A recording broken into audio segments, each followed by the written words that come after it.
नमस्कार। कभी सोचा है कि गर्मियों में रेलवे ट्रैक्स के बीच थोड़ी सी जगह क्यों छोड़ी जाती है? या फिर एक गर्म चाय का कप धीरे धीरे ठंडा क्यों हो जाता है? इन सब चीजों के पीछे का जो विज्ञान है वो है पदार्थ के ऊष्मीय गुण, यानी थर्मल प्रॉपर्टीज ऑफ मैटर। तो आज के इस सेशन में हम हीट, टेम्परेचर और एनर्जी के इसी दिलचस्प विज्ञान को समझने वाले हैं।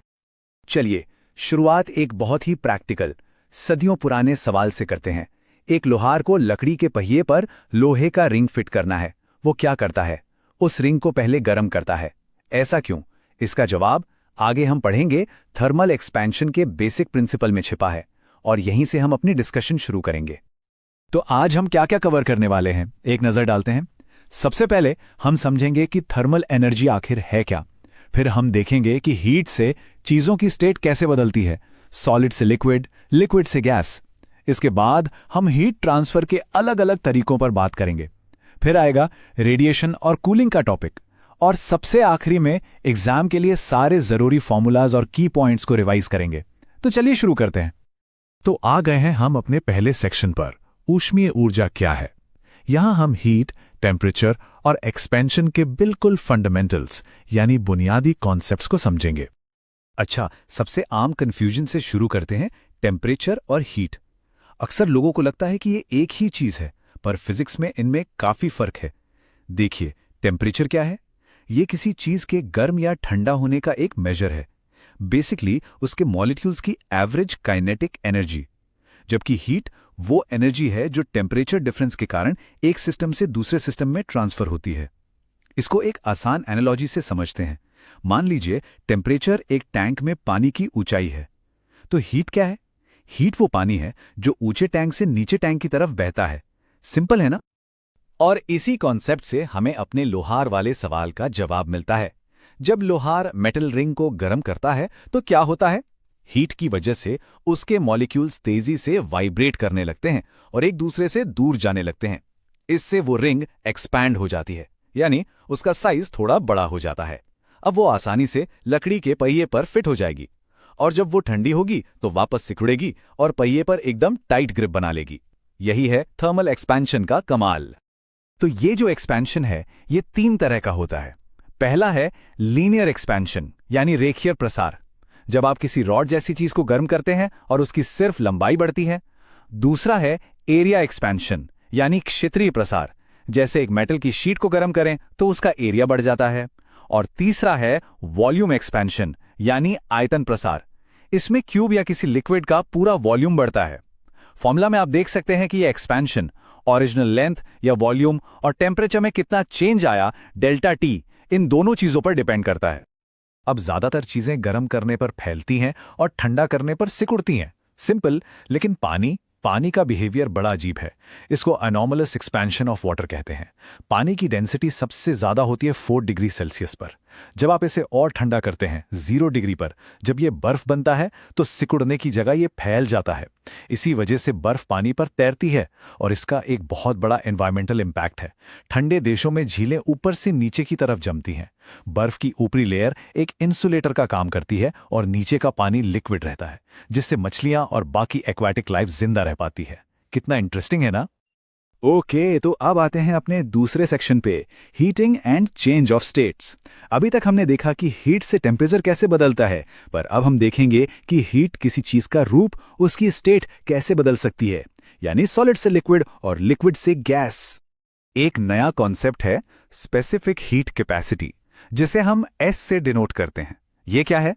सिंपल शब्दों में ये किसी भी सब्सटेंस की एक प्रॉपर्टी है जो बताती है कि उसके 1 ग्राम का टेम्परेचर 1 डिग्री सेल्सियस बढ़ाने के लिए कितनी हीट, डेल्टा क्यू, लगेगी। मतलब जिस सब्सटेंस की स्पेसिफिक हीट कैपेसिटी ज्यादा है वो हीट को सोखने में उतना ही बेहतर है। उसको गर्म करने में ज्यादा एनर्जी, ज्यादा टाइम लगेगा। और जैसा कि यहां लिखा है, पानी की स्पेसिफिक हीट कैपेसिटी बहुत ज्यादा होती है।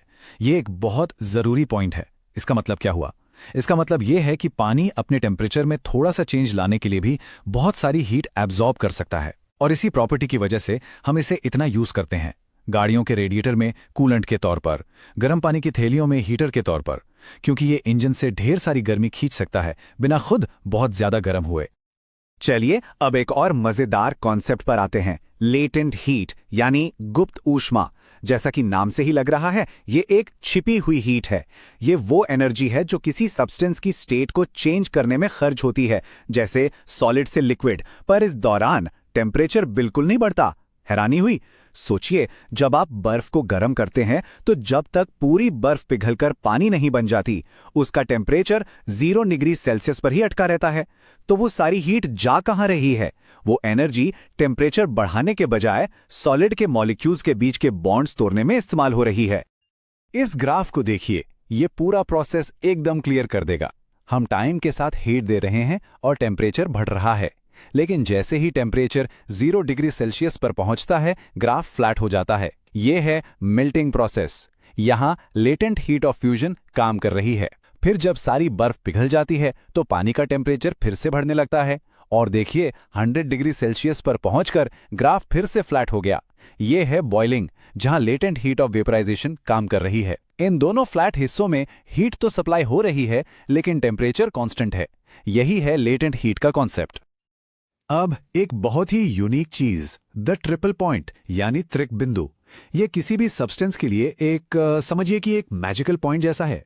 ये टेम्परेचर और प्रेशर का एक ऐसा अनोखा कॉम्बिनेशन है जहां पर उस सब्सटेंस की तीनों स्टेट्स, सॉलिड, लिक्विड और गैस, एक साथ एक ही टाइम पर इक्विलिब्रियम में एग्जिस्ट कर सकती हैं।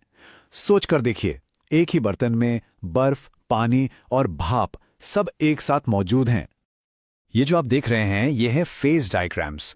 ये हमें बताते हैं कि अलग अलग टेम्परेचर और प्रेशर पर कोई सब्सटेंस किस स्टेट में रहेगा, सॉलिड, लिक्विड या गैस। यहां हम पानी और कार्बन डाइऑक्साइड को कंपेयर कर रहे हैं। देखिए, CO2 का ग्राफ देखिए। प्रेशर बढ़ाने पर मेल्टिंग पॉइंट बढ़ रहा है, ये नॉर्मल बिहेवियर है। लेकिन अब पानी का ग्राफ देखिए, इसका स्लोप नेगेटिव है। इसका क्या मतलब है? इसका मतलब है कि प्रेशर बढ़ाने पर बर्फ का मेल्टिंग पॉइंट कम हो जाता है। ये पानी की एक और बहुत ही अजीब और खास प्रॉपर्टी है। चलिए, अब हम अपने तीसरे सेक्शन में आ गए हैं, हाउ हीट मूव्स यानी ऊष्मा का संचरण। अब हम ये जानेंगे कि हीट एक जगह से दूसरी जगह तक ट्रैवल कैसे करती है। इसके 3 तरीके हैं। तो हीट ट्रांसफर के ये 3 मेन मोड्स हैं। सबसे पहला है कंडक्शन यानी चालन। ये डायरेक्ट कॉन्टैक्ट से होता है। मॉलिक्यूल्स एक दूसरे से टकराकर एनर्जी ट्रांसफर करते हैं, लेकिन खुद अपनी जगह से हिलते नहीं। सॉलिड्स में ये सबसे कॉमन है। दूसरा है कन्वेक्शन यानी संवहन। इसमें मैटर खुद मूव करता है। जैसे पानी उबालते वक्त गर्म पानी ऊपर उठता है और ठंडा पानी नीचे जाता है। ये लिक्विड्स और गैस में होता है। और तीसरा है रेडिएशन यानी विकिरण। इसके लिए किसी मीडियम की जरूरत नहीं होती। ये इलेक्ट्रोमैग्नेटिक वेव्स के थ्रू होता है। सूरज से जमीन तक गर्मी रेडिएशन के जरिए ही पहुंचती है। इस कैंप फायर वाली इमेज से ये तीनों मोड्स एक साथ समझ में आ जाते हैं। सोचिए, आप आग के पास बैठे हैं। आपने आग में एक मेटल की रॉड रखी है। उसका दूसरा सिरा धीरे धीरे गर्म हो जाता है। ये है कंडक्शन। आग के ठीक ऊपर की हवा गर्म होकर ऊपर उठ रही है। ये है कन्वेक्शन। और आप आग से थोड़ी दूर बैठे हैं, फिर भी आपको गर्मी महसूस हो रही है। ये है रेडिएशन। अब हम आगे बढ़ते हैं अपने चौथे सेक्शन की तरफ, रेडिएशन और कूलिंग। यहां हम थर्मल रेडिएशन के पीछे के जरूरी लॉज को आराम से समझेंगे। ये ग्राफ वीन्स डिस्प्लेसमेंट लॉ को समझाता है। ये ग्राफ क्या दिखा रहा है? एनर्जी और वेवलेंथ के बीच का रिलेशन अलग अलग टेम्परेचर पर। ध्यान से देखिए, जब टेम्परेचर कम है, जैसे 2000 केल्विन, तो जो पीक रेडिएशन है वो लंबी वेवलेंथ पर है। लेकिन जैसे ही टेम्परेचर बढ़ता है, मान लीजिए 6000 केल्विन, जो कि सूरज के सरफेस का टेम्परेचर है, तो ये पीक छोटी वेवलेंथ की तरफ शिफ्ट हो जाता है। इसका प्रैक्टिकल एग्जाम्पल, जब आप लोहे को गर्म करते हैं तो वो पहले लाल होता है, फिर और गर्म करने पर पीला और फिर सफेद नीला सा हो जाता है। ये रंग का बदलना इसी लॉ की वजह से है। अब अगला जरूरी लॉ है स्टेफन बोल्ट्जमैन लॉ। ये लॉ बताता है कि कोई भी बॉडी कितनी टोटल एनर्जी रेडिएट करती है। इसका फॉर्मूला है H = A एप्सिलॉन T4। इसमें सबसे जरूरी चीज है T⁴ T4। इसका मतलब यह है कि टोटल रेडिएटेड एनर्जी उसके एब्सोल्यूट टेम्परेचर की चौथी घात के प्रोपोर्शनल है। इसको ऐसे समझिए, अगर आपने किसी चीज का टेम्परेचर डबल कर दिया तो उससे निकलने वाली रेडिएशन एनर्जी डबल नहीं 16 गुना बढ़ जाएगी। सोचिए कितना बड़ा जंप है ये। और आखिर में एक बड़ा ही प्रैक्टिकल लॉ है, न्यूटन्स लॉ ऑफ कूलिंग। ये लॉ उस चीज को एक्सप्लेन करता है जिसे हम रोज देखते हैं। चीजें ठंडी कैसे होती हैं? सिंपल सी बात है, कोई चीज उतनी ही तेजी से ठंडी होगी जितना ज्यादा उसके और उसके आसपास के एनवायरनमेंट के टेम्परेचर में फर्क होगा। एक उबलती हुई चाय का कप ठंडे कमरे में बहुत तेजी से ठंडा होगा, वहीं एक हल्की गर्म चाय बहुत धीरे धीरे ठंडी होगी। बस यही है न्यूटन्स लॉ ऑफ कूलिंग। तो चलिए, अब हम अपने आखिरी सेक्शन पर आ गए हैं, एसेंशियल फॉर्मूलाज एंड टेकअवेज। ये आपके लिए एक क्विक रिवीजन टूलकिट जैसा है। हमने अभी तक जो भी जरूरी कॉन्सेप्ट्स पढ़े, उनके फॉर्मूला को एक साथ देखेंगे। तो ये रही समरी टेबल, इस पर एक नजर डालते हैं। पहला, थर्मल एक्सपेंशन। लंबाई में चेंज डेल्टा एल डिपेंड करता है मटेरियल के coefficient alpha L, original length L और टेम्परेचर चेंज डेल्टा टी पर। दूसरा, स्पेसिफिक हीट। कितनी हीट चाहिए डेल्टा क्यू, ये डिपेंड करता है mass M, specific heat S और टेम्परेचर चेंज डेल्टा टी पर। तीसरा, लेटेंट हीट। स्टेट चेंज के लिए हीट क्यू होती है mass M into latent heat L. और आखिर में हीट कंडक्शन। हीट फ्लो की रेट एच डिपेंड करती है मटेरियल की कंडक्टिविटी के और टेम्परेचर डिफरेंस डेल्टा टी पर। एग्जाम से पहले रिवाइज करने के लिए ये टेबल बहुत काम आएगी। तो इस सेशन को हम एक सवाल के साथ खत्म करते हैं। हमने सीखा कि हीट ट्रांसफर के लिए हमेशा टेम्परेचर डिफरेंस जरूरी है, सही है? लेकिन क्या एनर्जी ट्रांसफर के हर फॉर्म के लिए टेम्परेचर डिफरेंस जरूरी होता है? ऐसे कौन से तरीके हैं जिनसे एनर्जी ट्रांसफर हो सकती है जहां टेम्परेचर डिफरेंस का कोई रोल नहीं है? इस पर जरूर सोचना, यह आपको फिजिक्स की और गहरी समझ की तरफ ले जाएगा।